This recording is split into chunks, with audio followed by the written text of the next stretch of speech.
Hola, buenas tardes. Soy Amalia Escarza y junto a Florencia Ibáñez estamos felices de estar otra vez en tu casa. Así es, con la doctora Amalia Escarza, martes tras martes, aprendiendo figuras de primer nivel nacional en todo el mundo de la oftalmología y la salud, Amalia. Así es, Florencia, y hoy vamos a tratar un tema que es muy interesante y que los pacientes lo preguntan mucho. La cirugía de catarata con láser. Ah, sí, urgente, queremos saber de eso. Y además tengo entendido, porque escuché por ahí en los camarines, que vamos a hablar de arte, que es otro tema que nos apasiona, la visión y el arte. El segundo bloque, Florencia, va a estar dedicado enteramente, sobre todo a un museo que a vos te gusta mucho, la Casa Fernández Blanco. Una belleza, una belleza. Así que hay un gran programa por delante. Así es, ¿empezamos? ¿Vamos?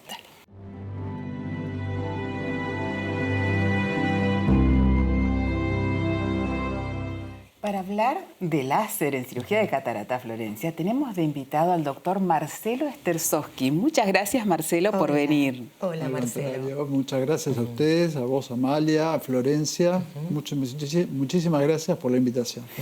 Feliz de que puedas venir, Marcelo, porque acaba de volver de un congreso en Europa, donde Marcelo realmente es una persona muy reconocida en nuestro ambiente oftalmológico y también internacionalmente. Pero déjame que lo presente a los televidentes. Queremos saber, sí. Marcelo es médico oftalmólogo, especialista en cirugía refractiva, es docente adscripto de la Universidad de Buenos Aires, docente del Curso Superior de Médicos Oftalmólogos de nuestra sociedad, de la Sociedad Argentina de Oftalmología y del Colegio Médico de la Provincia de Buenos Aires. Recibió premios en la Sociedad Americana de Cirugía Refractiva y Catarata, en la International Society de Cirugía Refractiva y es socio fundador de la Sociedad Argentina de Cirugía Refractiva, Córnea y Catarata. Además, Marcelo es autor de numerosísimos trabajos, es disertante en congresos nacionales e internacionales de la especialidad, así que es un honor tenerlo con nosotros. Ya lo creo, ya lo creo. Tema cataratas, que es algo que a todos nos interesa saber porque sabemos que tarde o temprano, pasando cierta edad, puede ser que nos suceda a todos. Entonces sabemos que hay operaciones, el láser, pero también estuve escuchando por ahí la palabra queratocono. ¿Está vinculado a esto? ¿Es otra cosa completamente ajena? No, es completamente diferentes. Son dos zonas del ojo completamente distintas. Completamente distintas. Es más, el ojo tiene dos lentes. Una que es la córnea, que es la que está afectada justamente cuando se habla de queratocono. Y otro que es el cristalino, que es que cuando se opaca se llama cataratas. O sea, son dos estructuras del ojo que están bien diferenciadas. Perfecto. Yo pregunto casi como la teleaudiencia, que algunos temas nos preocupan y no sabemos cómo vincularlos, ¿no? Sí, y Marcelo, la especialidad que tiene, resuelve ambas patologías. Pero contanos, Marcelo, ¿qué es el láser para cirugía de catarata? Porque antes, cuando los pacientes nos preguntaban, ¿me operan con láser? Le explicábamos que era con ultrasonido. ¿Y ahora? Bueno, ahora, gracias al avance de la tecnología, podemos realizarla también con láser. Y es un láser especial, que aquí lo vemos en pantalla, es una tecnología alemana que se llama láser de femtosegundo. Femtosegundo. ¿Y qué es lo que nos permite este láser? Este láser nos permite hacer lo que podríamos llamar la cirugía sin ningún tipo de cortes, o sea, sin cuchillas. ¡Qué bárbaro! Entonces, este láser lo que hace es permitir un foco perfecto en determinado lugar donde nosotros podemos elegir dentro del ojo. Sí. Y en ese lugar lo que provoca es unas microburbujas que lo que hacen es separar el tejido en lugar de cortarlo. ¡Qué bárbaro! Entonces, desde esa forma y desde una manera externa al ojo, sin necesidad de entrar, nosotros podemos actuar en forma, diríamos, remota, dentro del ojo y poder hacer nuestras cirugías y poder separar los tejidos. Aquí vemos, por ejemplo, cómo actúa, cómo va separando los tejidos y después de eso, después de hacer la separación de los tejidos, podemos hacer el tratamiento previsto para poder hacer la corrección que teníamos deseada. ¡Qué maravilla! ¿Ya se está aplicando, digamos, en manera general? ¿Uno se puede operar sin tener algún problema específico? ¿Es como para todos? Bueno, hay dos formas de encarar el tema de la cirugía del cristalino. Hoy en día lo que se está tendiendo es hablar de cirugía facorrefractiva. Claro. ¿A qué llamamos cirugía facorrefractiva? Es cuando hay una disfunción del cristalino. O sea, no podemos ver bien de lejos ni de cerca. Entonces lo que hacemos es, utilizando el láser de femtosegundo, que nos da una precisión, una exactitud precisa y exacta, lo que hacemos es trabajar sobre el ojo y hacer un cambio de cristalino. Nosotros quitamos el cristalino natural y lo reemplazamos por un cristalino que nosotros lo denominamos lente multifocal. Entonces, el paciente luego puede dejar de depender de los anteojos y tener una buena visión tanto de lejos, de media, cosa que hoy se utiliza muchísimo en el uso de computadora, y de cerca para poder mirar pantallas o lecturas prolongadas. Qué genial. Sí, sí. Son cirugías totalmente personalizadas y donde podemos prever cuál va a ser el resultado, porque cargamos los datos del paciente en el láser que tiene una computadora gigantesca, como hemos visto recién, y entonces podemos prever tranquilamente los resultados, ¿no es cierto? Exacto. Siempre hay que hacer muchísimos estudios previos, Totalmente. hay que hacer muchísimos cálculos y toda esa preparación luego se vincula con el láser para que el láser pueda hacer su trabajo, siempre monitoreado por el cirujano. Por el oftalmólogo. Obviamente, porque uno se puede confundir cirugía robótica, cirugía láser que lo hace solo. No, siempre tiene que estar monitoreado por el médico cirujano y debe ser controlado para ver que está haciendo las cosas realmente como se han programado. Perfecto. ¿Y qué tiempo lleva la cirugía, Marcelo? La cirugía es muy rápida, se hace con anestesia en gotas y lleva aproximadamente entre 10 y 15 minutos. Qué increíble. Muy ¿Y uno rápido. cuándo ya puede volver a hacer su vida normal después de la operación? Al día siguiente ya estás increíble. haciendo la vida completamente normal. Qué O maravilla. sea, con algunas pequeñas limitaciones. Al día siguiente uno no puede irse a nadar a una piscina, por supuesto, o sea, cosas absolutamente lógicas. Pero la felicidad que debe dar cuando completamente. uno abre los ojos, no, es empezar de nuevo, sí, es ¿no? un antes Estoy imaginándolo y porque después. Y sí, es un cambio de vida rotundo. Los pacientes, justamente eso es lo que manifiestan. claro. Y una pregunta, Marcelo, ¿qué es la ablación personalizada? Una técnica que vos utilizas muchísimo. Bueno, eso es cuando queremos corregir miopía y astigmatismo nada más. Entonces allí actuamos sobre la córnea y medimos cuál es el aumento del ojo con un equipo especial que se llama frente de onda. Entonces, una vez que podemos medir al paciente con ese equipo, se traslada por vía remota al láser de femtosegundo y el femtosegundo corrige específicamente para ese ojo cuál es el problema que tiene.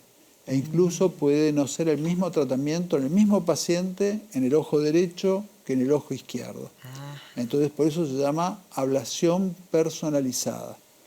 Eso da una mucha mayor rapidez en la recuperación visual y además de eso permite que la cirugía sea muy rápida y, como veíamos antes y decíamos antes, poder recuperarse rápidamente y poder reintegrarse enseguida a sus actividades. Sí, a su vida social o laboral. Esto es para miopía y astigmatismo, nada que ver con tema cataratas, que es lo otro, perfecto. Nada Así que uno ver, va exactamente. entendiendo, perfecto.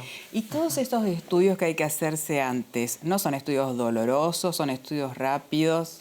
Son estudios rápidos, no hay estudios que sean invasivos, o sea, son todos equipos que están computarizados y lo que hacen es como si sacaran una foto. El paciente siente que le están sacando una foto al ojo. Claro. Y son láseres de baja potencia que nos permiten hacer mediciones exactas para que después podamos hacer todos los cálculos y volcarlos correctamente. Qué bien. Sí, todo esto es importante para los televidentes para que no tengan miedo, porque Claro. es una cirugía rápida, no es una cirugía sencilla, pero la tecnología ha avanzado tanto que se hace mucho más fácil de llevar para el paciente, ¿no es cierto? Seguro, ¿no? Y los Claro. estudios tampoco son invasivos, tampoco duelen y se pueden hacer y volver al trabajo o volver a su actividad normal. Sí, no, ¿Hay que tener alguna edad en especial o una vez que uno ya tiene el problema establecido, después de los 25 uno ya se da cuenta, el médico, se puede empezar a hacer o es mejor con el tiempo? Siempre es mejor hacerlo cuando el aumento está estabilizado. Ah, Claro. perfecto. Y eso ocurre a partir de los 20 años, se deben hacer controles anuales y con 1 año y medio a 2 de estabilidad ya podemos considerar de que el Listo. problema está estable y que podemos operarlo con total seguridad. Qué bárbaro, qué lindo. Digo qué lindo porque pienso que es una época a favor de estos problemas dentro de todo, ¿no? No era como antes que no se había descubierto. Ahora podemos ver bien si nos proponemos, ¿no? Sí, sí, y podemos decirle chavo a los anteojos y Ay, sobre sí. todo pensar en esto que también explicó el doctor Esterzowski, una ablación personalizada. Claro, según cada problema.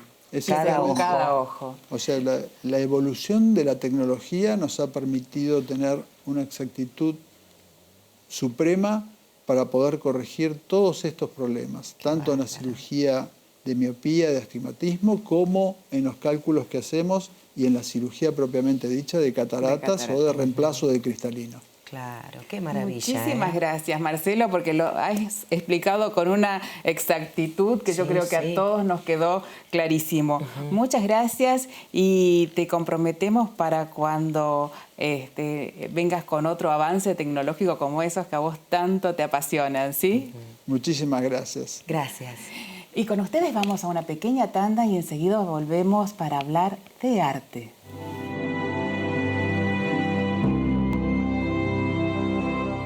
Florencia, este segundo bloque yo sé que te gusta muchísimo y también les va a gustar a todos nuestros televidentes. Ustedes se preguntarán qué tiene que ver el museo, en este caso la Casa Fernández Blanco, con la oftalmología. Pero hablando detrás de cámara, nuestro invitado, que ahora lo vamos a presentar, me contó cómo se cambian los tonos de las paredes según la muestra que se va a realizar, cómo se ordena una muestra, y es realmente apasionante el tema. La verdad sí, nos queremos aprender todo, así que vamos. Así que lo tenemos con nosotros al licenciado Patricio López Méndez. Bienvenido, Patricio. Muchísimas gracias por estar en el piso. No, gracias a ustedes por invitarme. Patricio es curador del Museo de Arte Hispanoamericano Isaac Fernández Blanco. La Casa Fernández Blanco fue el primer museo privado en la República Argentina. Qué maravilla, sí, sí. Contanos, Patricio, es la casa de Isaac Fernández Blanco, ¿no? Sí, él es un coleccionista de fin del siglo XIX y en su propia casa comenzó a coleccionar instrumentos notables. La mejor colección de cuerdas del país está Qué en la casa. Y como todo coleccionista no para de coleccionar, Sí. empezó a sumar otro tipo de objetos a su colección. Recibe 2 o 3 herencias simultáneamente y de pronto se ve en manos de un patrimonio que habla de un pasado federal, de su familia federal. Sí. Claro. Y a él le pareció que con eso él podía empezar a contar la historia argentina y ser como un genial. sucedáneo del Museo Histórico Nacional.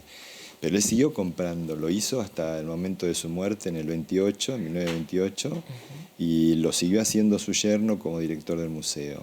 Pero él vende la casa en un momento a la municipalidad en 1922 Sí. y dona toda su colección, que en ese momento eran 9.500 piezas, más o menos. ¡Qué número! Y era una colección que hablaba sobre un pasado hispanoamericano y sobre lo que para era su pasado más inmediato, que era este momento de las luchas entre unitarios y federales, Claro. el pasado de sus padres, ¿verdad? Y no obstante, él también participó en todos los eventos culturales del momento, todo lo que tuvo que ver con la preparación de los festejos del centenario, todas las comisiones artísticas, en todos los jurados siempre participaba. Le tocó justo 1910 cuando claro, es un personaje muy de su época, es un hombre de la generación del 80, y es más o menos para esa época, para 1880, que él empieza a remodelar su casa. O sea, la casa era una casa de las típicas casas de Barrio Sur, con 3 patios. Claro. Y en 1880, él, a partir de esa década, él empieza con Alejandro Christoffersen a modificar la casa y la convierte en un palacete neo muchas cosas. Claro, claro. Y aparte de la época en que ya venían las primeras inmigraciones y había toda una movida. De hecho, una de las salas que se abrió ahora, que es el comedor principal, está hecho por un inmigrante italiano, típico que era un retablista de iglesia. Tardó como 10 años en hacer todo lo que es la boiserie del comedor, el piso, los muebles, hasta un reloj con un atlante. Mira, estamos viendo imágenes del comedor, ¿no? Qué bárbaro. Tal cual, es ese. ¿Cómo haces para que una casa de esa envergadura no te coma una muestra? No ocupe el papel protagónico la casa en vez de la muestra. Bueno, hay que jugar un poco con los dos elementos. O sea, esto es una casa y también es un museo. Claro. O sea, hay espacios que tienen una nobleza propia, como el caso del comedor, y uno trata de mantener esa misma imagen, como en cualquier momento o se levanta Fernández Blanco o entra la mucama. Claro. Pero en el resto, en espacios donde no tenemos esa misma jerarquía, uno puede trabajar en función de colores de época, en función de las estructuras más modernas de contención de objetos y guardar una relación, pero trabajar museográficamente. O sea, vos estás contando una historia determinada, no la historia, porque la historia no existe, sino una historia, un punto de vista, ya que estamos en un programa oftalmológico, un punto de vista sobre un tema en particular. Vos tomás una serie de objetos y decís, bueno, ¿qué es lo que puedo contar con estos objetos? ¡Qué genial! En este caso, que estamos viendo los abanicos, yo tomé la decisión, junto con el equipo curatorial, no tanto de hablar de los abanicos en sí, porque sería infinito. Mirá, o sea, qué hermosura, perdone. Cientos de piezas, hay piezas del siglo XVIII, de distintas procedencias, de distintos materiales. Entonces, lo que sí me interesaba era que en el origen, en la casa, esa sala donde él exhibía los abanicos era el cuarto de las damas. Era el lugar donde, después de cenar, iban las mujeres a tomar un licorcito y a hablar sus cosas, y los hombres iban al salón a fumar y no molestar con el humo y con las conversaciones odiosas a las mujeres. Entonces, me pareció que era más importante decir eso, que había un cuarto de damas. Qué bueno, porque qué lindo. parte de lo que tratamos de contar es el pasado es algo a lo cual uno va no por nostalgia. Vos vas hacia atrás para entender lo que estás viviendo hoy y para pensar mejor hacia el futuro. Entonces, en este momento donde las cuestiones feministas están sobre el tapete, me parecía que era importante contar que eso no es una cosa que empezó hoy, sino que tiene una larguísima data, y ver hasta qué punto existía esta cosa de, te voy a decir agradablemente algo tremendo. O sea, la mujer es la reina del hogar, ¿no? Y la mujer, la reina del hogar, significa estoy encerrada en este hogar. En la exposición de Buenos Aires, Ciudad de la Moda, que es otra de las que abrimos. Que también está en la casa, que estamos viendo imágenes. Maravilloso. El primer traje con el que vos con el que comienza la muestra es un traje que se conoce como moda tapicera, la que va entre 1860 y pico y 1870. Esto ya estamos más avanzados hacia el final. Pero esa moda se decía tapicera, se le llamaba tapicera porque era más o menos equivalente a lo que la decoración de la casa. O sea, lleno de drapeados, lleno de plisados, lleno de encajes, de borlas, de flecos. O sea, trasladarse, moverse con todo eso Con es todo eso, imposible. Sí, éramos como un adorno. Sí. Un adorno Claro, que no claro. debía desentonar con esa caja Claro. que es el espacio que está pensado para la mujer. Qué bárbaro. O sea, el hombre tiene el espacio, el afuera, la mujer Claro, la política, el adentro. cigarrillo y Sí, la mujer y la encerrada mujer con de la La casa. mujer lo privado, el hombre lo público. Claro. Entonces, a medida que pasa el tiempo, ahí tenés. Ese Sí. es un traje típico de moda tapicera. Claro. Bellísimo. O sea, Sí, tenés- a nosotros nos encanta, pero pensamos que la mujer de esa época, tenés razón, su No, vos papel estás era sentada cuidar el- cómodamente y esta señora tiene que hacer toda una historia para sentarse porque tiene Para un polizón. sentarse y levantarse, claro. Sí. claro. Sí, pero cómo a través de la moda No, me podemos encanta, qué maravilla. asomarnos a la historia también, ¿no? Y pensándolo bien, ¿en qué poco tiempo hubo un cambio tan grande, no? Es muy rápido. Sí. En un rápido, sí. siglo. Sí, sí. Lo que veíamos antes, que era como una figura encorsetada, o sea, los trajes están hechos los maniquíes están hechos a medida de los trajes, es un cuerpo encorsetado, hasta llegar a esta moda, Claro. donde el corsé desaparece y donde Totalmente. vuelve a verse las curvas naturales de la mujer. Cerca de los años locos, de Y los 20. entre los 20 y el 30 pasamos de este talle recto, que es de los años 20, hacia el final, el último traje que se está mostrando ahí, que es 1930 aproximadamente. Claro. Este primer traje, el negro, es sumamente llamativo porque también habla de cómo evoluciona el descubrir el cuerpo. Porque este traje perteneció a la mujer de Pascual Carcavalo, que era el empresario teatral de los años 20, el dueño del Teatro Nacional, el que presentó A los Podestá, a Brasil Alvear, Uruguay, sí. a su mujer, que era una cantante de ópera. Y la dueña de este traje era una joven, 25 años más joven que su marido. Ajá. Y tiene una espalda, un escote en la espalda absolutamente riesgoso, que solamente una chica De esa edad puede llevarlo. podía llegar Claro. a usarlo. El otro es un traje de Madame Campana. Madame Campana fue probablemente la primera diseñadora, una de las primeras diseñadoras que en Argentina se animó a no imitar, sino a hacer sus propios diseños. Ajá. Ella venía de la Casa Doucet de París, que fue la primer casa de modas que se instala en Buenos Aires, en el Plaza Hotel, y luego se separa, hace su propia mesón, y los modelos de ella son, la mejor época de ella son entre el 20 y el 30. Qué maravilla lo que se puede aprender. sí. Tenemos que ir a la casa y al Por museo, supuesto que Fernández sí. Blanco. Y hay otra muestra en la Casa Fernández Blanco. Contanos de la muestra de las muñecas, por favor.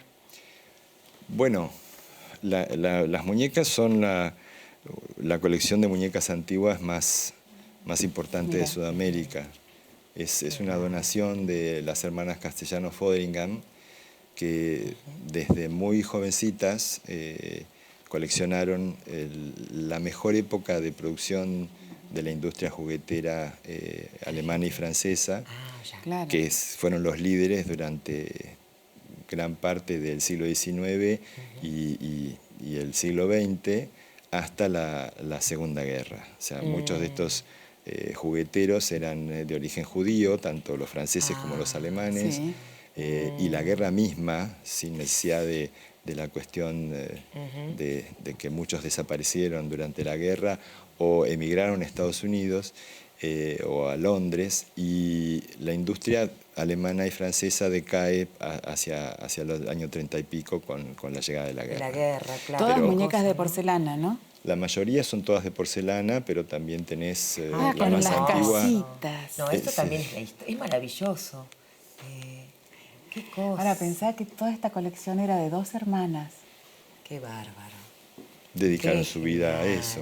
Pero vos sabés que esas dos hermanas también fueron las primeras mujeres que tuvieron una galería de arte, Mirá, Ah, Antígona. cuánto para aprender tenemos, ¿no? Y la mayoría de los artistas plásticos que hoy, muchos ya no están, pero la mayoría que son figuras consagradas como Carlos Alonso, Sí. Mirá, sí, sí, hicieron su claro. primera exposición en Antígona, en la galería Qué de increíble. ella. en la Galería de Arte de ellas. ¿Y dónde estaba la galería, Patricia?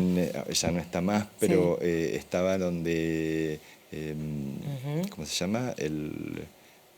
Estaría en la zona en de... Córdoba y en la Galería Pacífico. Claro, cerca de, claro, la No zona me esa de salía Florida. la galería. En la Galería Pacífico. Qué bárbaro. Qué Estaba pensando, y fantástico. Carlos Alonso, claro, que también hacía lo de los malones, ¿no? Sí, o sea, Carlos Alonso hizo su primera exposición ahí. Ahí. Ahí conoció a su mujer, que era socia de ellas, Qué su increíble. primer mujer. Mirá qué historia. Y ahí luego siguió su vida. Todo lo que sabe Patricio es tan Hermoso. interesante y la forma que te lo cuenta realmente es como para no dejar de escucharlo. Patricio, ¿qué días está abierto el museo? Todos los días menos los martes, Sí. de 12 del mediodía a 18 horas durante la semana. Y los fines de semana es de 11 de la mañana a 19. Es un paseo hermoso. excelente Y para la toda casa la familia. está en Hipólito Yrigoyen al 1400, ¿verdad? 1420 exactamente. 1420. Y en la calle Suipacha al Ese 1400 es el Palacio Noel, que Palacio. es la otra sede. O sea, en el Palacio Noel es como si entraras en el siglo XVIII. Claro. Son todas las manifestaciones del periodo colonial, las manifestaciones artísticas de lo colonial. Y todo lo que es siglo XIX y XX es en la Casa Qué Qué placer maravilla. conocerte, Patricia. Sí, la verdad, Una belleza. muy agradecida de tu visita y tenemos que invitarte para que nos hables otro poquito más del Palacio Noel, que es otra historia de nuestro país. Cuando Y las quieran. entradas son sumamente accesibles, Florencia. Perfecto. Así que es una invitación Muy bien. a todos para que vayan a conocer tanto la Casa Fernández Blanco como el Palacio Noel. Ahí está. Qué hermoso programa, nos Amy, como vemos siempre. la semana próxima, Florencia. Ya nomás. El martes nos encontramos como siempre aquí a las 17:30 acá por Canal Metro, y cualquier consulta, cualquier pregunta que quieran hacer, la postean al Instagram doctora Amalia Escarza. Que tengan muy buena semana y hasta la semana que Gracias. viene.